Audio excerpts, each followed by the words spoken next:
ಪ್ರಶಾಂತ್ ಇದ್ದಾರೆ. ಪ್ರಶಾಂತ್ ಭಾಳ ದುರಂತಮಯ ಸನ್ನಿವೇಶ ರೀ ಇದು. ಚಿತ್ರರಂಗದ ಬೆಳವಣಿಗೆ ಈ ನಮಗೂ ನಿಮಗೂ ಒಂದು ಸ್ವಲ್ಪ ಟಚ್ ಕಡಿಮೆ ಅದರದು. ಬಟ್ ಹಿಂದಿನ ಕೇಸ್ಗಳನ್ನು ತೆಗೆದು ನೋಡಿದ್ರೆ ದರ್ಶನ್ ವಿಜಯಲಕ್ಷ್ಮಿ ಮಧ್ಯದಲ್ಲಿ ಜಗಳ ಬರುವುದಕ್ಕೆ ಕಾರಣ ಅನ್ನುವ ಕಾರಣಕ್ಕೆ ಯಾವುದೋ ಒಂದು ನಟಿನ ಬ್ಯಾನ್ ಮಾಡಿಬಿಟ್ರು. ನಿಖಿತಾ ಠುಕ್ರಾನ್, ನಿಖಿತಾ ಗಂಡ ಹೆಂಡತಿ ಜಗಳ ಬರೋದಕ್ಕೆ ಕಾರಣ ಅಂತ ಬ್ಯಾನ್ ಅಂತೆ. 3 ವರ್ಷ ban. We have seen that. ಅದೇ ಫಸ್ಟ್ ಆಫ್ ಆಲ್ ನೋಡಿ, ಅಂದರೆ ಡಾಕ್ಟರ್ ರಾಜ್ಕುಮಾರ್ ವಿಷ್ಣುವರ್ಧನ್ರಿಂದ ಕಂಡಿರ್ತಕ್ಕಂಥ ಕನ್ನಡ ಚಿತ್ರರಂಗ, ನನಗನ್ಸುತ್ತೆ ರಾಜ್ಕುಮಾರ್ಗೆ ದಾದಾ ಸಾಹೇಬ್ ಫಾಲ್ಕೆ ಪ್ರಶಸ್ತಿ ಸಿಕ್ಕ ದಿನ ಅದೊಂದು ಕನ್ನಡ ಚಿತ್ರರಂಗದ ಉಚ್ಚಾಯದ ದಿನ. ಹೌದು. ನಿನ್ನೆ ಬೆಳಿಗ್ಗೆ ದರ್ಶನ್ರನ್ನು ಅರೆಸ್ಟ್ ಮಾಡಿದ ದಿನ ಅದೊಂದು ಕನ್ನಡ ಚಿತ್ರರಂಗ ಪಾತಾಳ ಕುಸಿದಿರುವ ದಿನ ಅಂತ ನನಗನ್ಸುತ್ತೆ. ಯಾಕಂದರೆ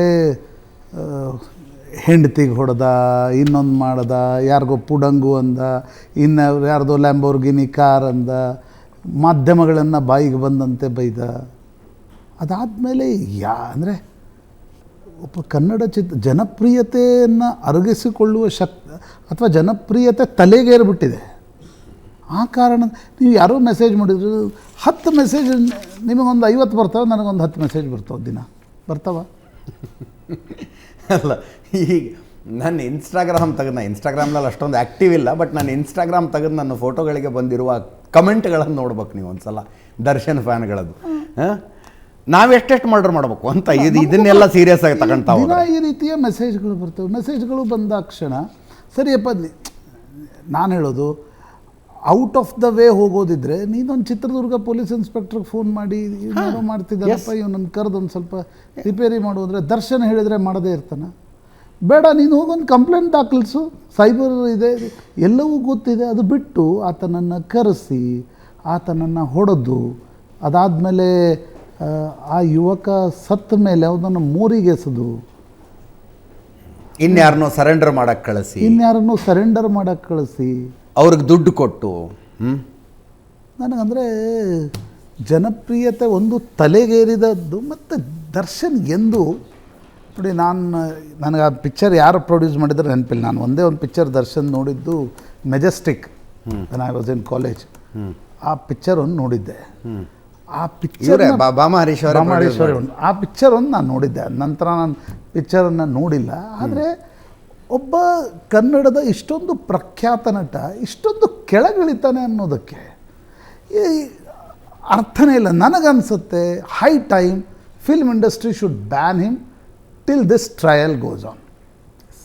ಹರೀಶ್ವರೇ ನಮ್ಮ ಜೊತೆಗಿದ್ದಾರೆ. ಯಾಕಂದರೆ ಎಲ್ಲ ಪ್ರಕರಣಗಳಲ್ಲಿ ನಾವೇನು ಹೇಳ್ತೀವಿ, ಈಗ ಯಾವುದೋ ಒಂದು ಸಂಸ್ಥೆಯಲ್ಲಿ ಒಬ್ಬ ಮನುಷ್ಯ ಆತನ ಮೇಲೆ ಕಳ್ಳತನದ ಆರೋಪ ಹೊರಿಸಿದ್ರು, ಆತನನ್ನು ಮನೆಗೆ ಕಳಿಸ್ತಿರ್ತಾನೆ ಫಸ್ಟ್. ಮತ್ತೆ ಸಿಂಪಲ್. ನಾನು ನಮ್ಮ ಆಫೀಸ್ದೇ ನಮ್ಮದೇ ಉದಾಹರಣೆ ಕೊಡೋಣ ಅಂತ ಅನ್ಕೊಂಡೆ. ಆರೋಪ ಬಂದ ತಕ್ಷಣ ಮೊದಲು ಮಾಡೋ ಕೆಲಸ ಅಷ್ಟೇ, ಕೆಲಸ ಮಾಡಬೇಡ, ಮೂಲೆಯಲ್ಲಿ ಕೂತ್ಕೊಂಡು ನಿನ್ನ ಮೇಲಿನ ಆರೋಪಗಳ ಮೂಲೆಯಲ್ಲಿ ಕೂತ್ಕೊಂಡು ಪ್ರೈಮಾ ಫೇಸ್ ಆಗಿ ಗೊತ್ತಾದ್ರೆ ಸಾಕ್ರಿ ನಮಗೆ. ಹೀಗಿರುವಾಗ ಆತ ಮರ್ಡರ್ ಪ್ರಕರಣದಲ್ಲಿ ಭಾಗವಹಿಸಿ ಈ ರೀತಿ ಮಹಜರಿಗೆ ಹೋಗಿ, ನನ್ನ ಕೇಳಿದರೆ ಹೆಂಡತಿಗೆ ಹೊಡೆದಾಗಲೇ ಒಂದು ಸ್ಟರ್ನ್ ವಾರ್ನಿಂಗನ್ನು ಚಿತ್ರರಂಗ ಕೊಡಬೇಕಿತ್ತು. ಸ್ಟರ್ನ್ ವಾರ್ನಿಂಗನ್ನು ಕೊಡಬೇಕಿತ್ತು. ಆಗಲೂ ಚಿತ್ರರಂಗ ಸುಮ್ಮನಿತ್ತು, ಈಗಲೂ ಚಿತ್ರರಂಗ ಸುಮ್ಮನಿದೆ. ನೆನ್ನೆ ನ್ಯೂಸ್ ಅವರ್ ಎಕ್ಸ್ಟೆಂಡ್ ಮಾಡಿ ಅರ್ಧ ಗಂಟೆ ಎಕ್ಸ್ಟ್ರಾ ಮಾತಾಡಿದೆ ನಾನು, 8:30 10 ಗಂಟೆಯವರೆಗೂ. ನ್ಯೂಸ್ ಅವರ್ ಮುಗಿತಾ ಇದ್ದಂತೆ ಕಾಲ್ಗಳ ಸುರಿಮಳೆ. Prashant, you may not believe, Kannada ಚಿತ್ರರಂಗದ ಪ್ರಖ್ಯಾತ ನಟರು, ನಟಿಯರು, ಸಹನಟಿಯರು, ನಿರ್ದೇಶಕರು, ಪ್ರೊಡ್ಯೂಸರ್ಗಳು ಎಲ್ಲರೂ ಏನು ಅದ್ಭುತವಾಗಿ ಮಾತಾಡಿದ್ರಿ ಸರ್ ಅಂತ.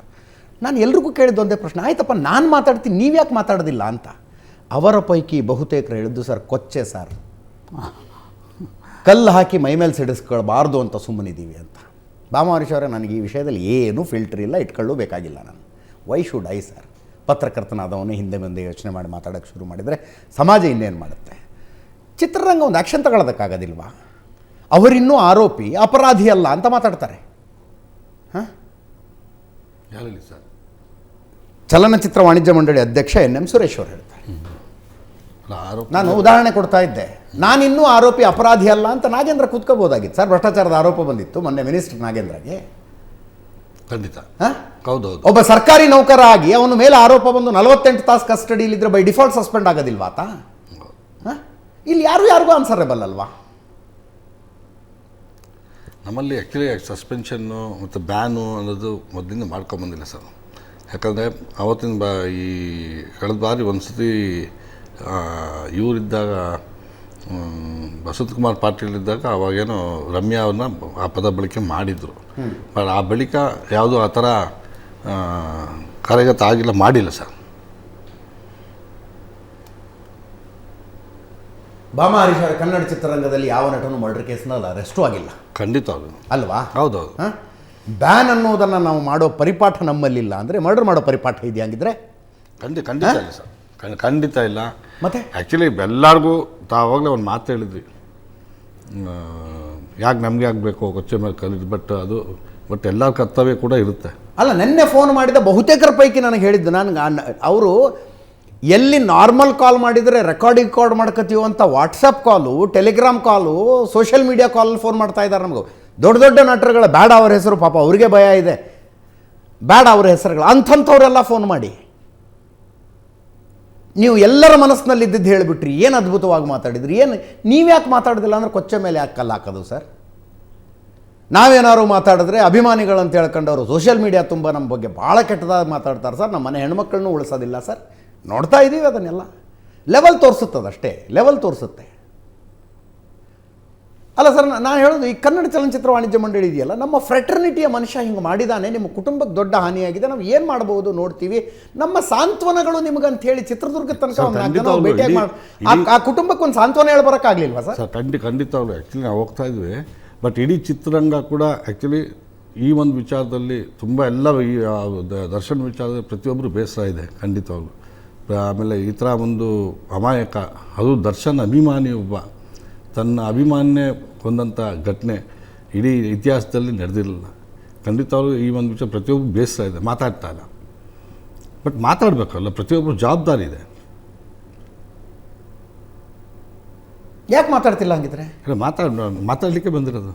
ಆಯ್ತು, ನೀವು ಹೇಳಿ ನಿಮ್ಮ ಅಭಿಪ್ರಾಯ, ಏನು ಮಾಡ್ಬೇಕು ಹಂಗಿದ್ರೆ ಈ ಕೇಸನ್ನು? ಕಾನೂನು ತನ್ನ ಕ್ರಮ ಕೈಗೊಳ್ಳಲಿ ಅಂತ ಸುಮ್ಮನೆ ಇರ್ಬೇಕಾ? ಏನು ಕತೆ? ಇನ್ನೊಬ್ರು ಹೇಳ್ತಾರೆ ನಿರ್ಮಾಪಕರು ಕೋಟ್ಯಂತರ ರೂಪಾಯಿ ಬಂಡವಾಳ ಹೂಡಿಕೆ ಆಗ್ಬಿಟ್ಟಿರುತ್ತೆ ಅಂತ. ಕೋಟ್ಯಂತರ ರೂಪಾಯಿ ಬಂಡವಾಳ ಹೂಡಿಕೆ, ಅವು ಆ ಮನುಷ್ಯನ ಮೇಲೆ ಆ ಇಡೀ ಕುಟುಂಬದ ಕನಸುಗಳಿದ್ದು ಸರ್. ಅವನ ಹೆಂಡತಿ 5 ತಿಂಗಳು ಪ್ರೆಗ್ನೆಂಟು, 26 ವರ್ಷ, ಹೆಣ್ಮಗಳಿಗೆ 28ನೇ ತಾರೀಕು ವೆಡ್ಡಿಂಗ್ ಆ್ಯನಿವರ್ಸರಿ ಇತ್ತು. ಮನೇಲಿ 98 ವರ್ಷದ ಅಜ್ಜಿ ಇದ್ದಾರೆ. ಅಜ್ಜಿನ ಪೂರ್ತಿಯಾಗಿ ನೋಡ್ಕೊತಾ ಇದ್ದದ್ದೇ ಇವನು. ಬೆಡ್ ಸೋರ್ ಆಗಿದೆ ಅವರಿಗೆ, ಟ್ರೀಟ್ಮೆಂಟ್ ಮಾಡ್ತಾ ಇದ್ದ ಈ ಹುಡುಗ ಮುಂದೆ ನಿಂತ್ಕೊಂಡು ಫಾರ್ಮಸಿಯಲ್ಲಿ ಕೆಲಸ ಮಾಡೋನು. ಆ ಅಜ್ಜಿಗೆ ಮೊಮ್ಮಗ ಸತ್ತು ಹೋಗಿದ್ದಾನೆ ಅನ್ನೋದು ಅರಿವಿಲ್ಲ ರೀ. ಬೆಡ್ ರಿಡನ್ನು ಅಜ್ಜಿಗೆ ಅರಿವಿಲ್ಲ. ಯಾರೋ ಊಟ ತಂದು, ನಾ ಇವತ್ತು ಕಣ್ಣಾರೆ ಹೋಗಿದ್ದೆ ನಾನು ಇವತ್ತು ಅವ್ರ ಮನೆಗೆ. ಊಟ ತಂದು ಕೊಟ್ಟರೆ ಮೊಮ್ಮಗ ಅನ್ಕಂಡೇ ಮಾತಾಡ್ಸುತ್ತದು, ಸರಿ ಕಣ್ ಕಾಣೋದಿಲ್ಲ ಅಜ್ಜಿಗೆ. ರೇಣುಕಾ ಊಟ ಆಯ್ತೇನಪ್ಪ ಅಂತ ಕೇಳುತ್ತದು ಅಜ್ಜಿ ಪಾಪ. ಸಂಟಾಗೋದಿಲ್ವ ಇದನ್ನು ನೋಡಿದಾಗ? ಖಂಡಿತವಲ್ಲ ಸರ್. ಪ್ರತಿಯೊಬ್ಬರು ನಿಜವೂ ಆ ಒಂದು ಕೆಲವೊಂದು ಸನ್ನಿವೇಶಗಳು, ದೃಶ್ಯಗಳು ನೋಡಿದ್ರೆ ತಾಯಿ ಮಾತಾಡ್ತಾ ಇರೋದು, ಮತ್ತು ಅವ್ರ ತಂದೆ, ಮತ್ತು ಅವರ ಸಿಸ್ಟರು, ಮತ್ತು ಅವ್ರ ಹೆಂಡತಿ ಎಲ್ಲ ಮಾತಾಡಿ ನಿಜ ಪ್ರತಿಯೊಬ್ಬರು ಕರಳು ಕಿವುಚು ಬರುತ್ತೆ. ನಿಜ ಹೆಂಗೆ ಅಟ್ಲೀಸ್ಟು ಅವ್ರು ಸಾರಿ ಹೇಳಿದರು, ಕರ್ದು ವಾನ್ ಮಾಡ್ಬೋದಾಯಿತು ಅಂತೇಳಿ ಅಂತ. ಅಟ್ಲೀಸ್ಟ್ ಯಾಕಂದರೆ ಏನೇ ಒಂದು ಯಾರು ಮೆಸೇಜ್ ಕೊಡೋದು, ಪೊಲೀಸ್ ಇದೆ, ಕಾನೂನು ಇದೆ. ನೀವು ಯಾವುದ್ಯಾವುದಕ್ಕೋ ಸಭೆ ನಡೆಸ್ತಾ ಇರ್ತೀರಿ. This is huge. ನಿಮ್ಮ ಇಡೀ ಒಂದು ಸ್ಟಾರ್ ನಟನೊಬ್ಬ ಕೊಲೆ ಅಂದರೆ ಏನು? ಯಾರೋ ಹೆಂಡ್ತಿಗೆ ಮೆಸೇಜ್ ಮಾಡಿದ್ಲು, ಆ ಕಾರಣಕ್ಕೋಸ್ಕರ ಕರೆದು ಆತನನ್ನು ಬಡಿದು ಅಂದರೆ ಈ ರೀತಿ ಪ್ರಕರಣಗಳಲ್ಲಿ ಒಂದು ಸಭೆಯನ್ನು ಕೂಡ ವಾಣಿಜ್ಯ ಮಂಡಳಿ ಕರೀಲಿಕ್ಕಾಗಲ್ಲ. ಇಲ್ಲ, ಮಾಡ್ತಾಯಿದ್ದೀನಿ ಅಂತ ಹೇಳಿದ್ರು ಸರ್. ಸುರೇಶ್ ಅವ್ರು ಕರೆ ಮಾಡಿದರು, ಈ ಒಂದು ಸಭೆ ಮಾಡಬೇಕು ಅಂತೇಳಿ, ಈ ಒಂದು ವಿಚಾರ ಒಂದು ಅಜೆಂಡಾ ಇಟ್ಕೊಂಡು ಇಮಿಡಿಯೇಟ್ ಕರಿತೀನಿ ಅಂತ ಕೂಡ ಹೇಳಿದ್ದಾರೆ ಸುರೇಶ್ ಅವರು. ಈ ಒಂದು ವಿಚಾರ ನಾನು ಕೂಡ ಮಾತಾಡಿದೆ ಅಧ್ಯಕ್ಷರೊಟ್ಟಿಗೆ, ಕರೆದು ಮಾತಾಡ್ತೀನಿ ಅಂತೇಳಿ ಹೇಳಿದ್ದಾರೆ ಸರ್. ಈ ಅಕ್ಕಪಕ್ಕದಲ್ಲಿ ಇಷ್ಟು ದೊಡ್ಡ ಇಂಡಸ್ಟ್ರಿಗಳಿದಾವಲ್ಲ sir, Tamil industry, Telugu industry, Malayalam industry. Rajkumar, Vishnuvardhan, Ambareesh ಅವರಿದ್ದ ಕಾಲದಲ್ಲಿ ಅಲ್ಲಿ ಸಿಗ್ತಾ ಇದ್ದ ಮರ್ಯಾದೆಗೂ ಈಗಿನ ಮರ್ಯಾದೆಗೂ ವ್ಯತ್ಯಾಸ ಫೀಲ್ ಆಗುತ್ತಾ ನಿಮಗೆ? ಬೇರೆ ಬೇರೆ ರಾಜ್ಯದವ್ರು ಸಿಗ್ತಿರ್ತಾರೆ ನಿಮಗೂ, ಈಗಲೂ ಅದೇ ರೆಸ್ಪೆಕ್ಟ್ ಇದೆಯಾ? ಎಲ್ಲಿ ಸರ್? ಬೇರೆ ಬೇರೆ ಚಿತ್ರರಂಗದವ್ರು ಸಿಗ್ತಾರಲ್ಲ ಸರ್, ಅಕ್ಕಪಕ್ಕದ ರಾಜ್ಯಗಳ ಚಿತ್ರರಂಗದವರು. ಇದನ್ನೆಲ್ಲ ನೋಡಿದ ಮೇಲೂ ಅಷ್ಟೇ ಮರ್ಯಾದೆ ಕೊಟ್ಟು ಮಾತಾಡಿಸ್ತಾರೆ ಕನ್ನಡ ಚಿತ್ರರಂಗಕ್ಕೆ ಸರ್. ಏನು ಇದು ಈ ಒಂದು ಪ್ರಕರಣದಲ್ಲಿ ಇಡೀ ಕನ್ನಡ ಚಿತ್ರರಂಗ ತಲೆ ತಗ್ಸೋವಂಥದ್ದು ಆಗಿದೆ ಸರ್, ಖಂಡಿತವಾಗ್ಲು. ಅಲ್ಲ, ಅದಕ್ಕೇನಾದರೂ ಒಂದು ಕರೆಕ್ಟಿವ್ ಮೆಜರ್ಸ್ ಆಗಬೇಕಲ್ಲ. ತಲೆ ತಗ್ಸುವಂತ ಆಗಿದೆ ನಿಜ, ಅದಕ್ಕೇನಾದರೂ ಒಂದು ಕರೆಕ್ಟಿವ್ ಮೆಜರ್ಸ್ ಇಲ್ಲ. ಅದಕ್ಕೆ ಆ ಒಂದು ವಿಚಾರವಾಗಿ ಮೀಟಿಂಗ್ ಕರೀತಾ ಇದ್ದಾರೆ. ಕೊಲೆಯಂಥ ಒಂದು ಗಂಭೀರ ಪ್ರಕರಣದಲ್ಲಿ ಈಸ್ A2.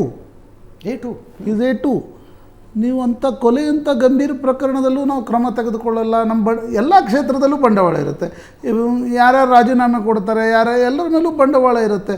ಬಂಡವಾಳ ಒಂದೇ ಈ ರೀತಿಯಾಗಿರ್ತಕ್ಕಂಥ ಹೀನಿಯಸ್ ಕ್ರೈಮ್ಗಳಿಗೆ ನನಗನ್ಸುತ್ತೆ ದರ್ಶನ್ ಈ ರೀತಿ ಮಾಡಲಿಕ್ಕೆ ಕನ್ನಡ ಚಲನಚಿತ್ರರಂಗದ ಮೌನ ಕೂಡ ಮುಖ್ಯ ಕಾರಣ. ಮೌನ ಮತ್ತು ಅವರ ಬೆಂಬಲಿಗರ ಮಾತು ಅಭಿಮಾನಿಗಳು ಅನ್ನಿಸಿಕೊಂಡವರು ಸೋಷಿಯಲ್ ಮೀಡಿಯಾ ಮೂಲಕ ಯಾರು ಏನಾರು ಮಾತಾಡಿದ್ರೆ ಅವ್ರ ಮೇಲೆ ಟಾರ್ಗೆಟ್ ಮಾಡ್ತೀವಿ. ಏನಂದರೆ ಏನಾದರೂ ಒಂದು ಸಣ್ಣ ಕ್ರಮವನ್ನಾದರೂ ತೆಗೆದುಕೊಳ್ಬೇಕಿತ್ತಲ್ಲ. ಇಲ್ಲ, ಈಗ ಮೀಟಿಂಗ್ ಕರಿತೀನಿ ಅಂತೇಳಿ ಅಧ್ಯಕ್ಷ ಹೇಳಿದ್ದಾರೆ. ಖಂಡಿತ ನಾಳೆ ಎಮರ್ಜೆನ್ಸಿ EC ಮೀಟಿಂಗ್ ಕರೀತಾರೆ ಸರ್. ಬರ್ತೀನಿ, ಒಂದು ಸಣ್ಣ ಬ್ರೇಕ್ ಮುಗಿಸ್ಕೊಂಡು ವಾಪಸ್ ಬರ್ತೀನಿ.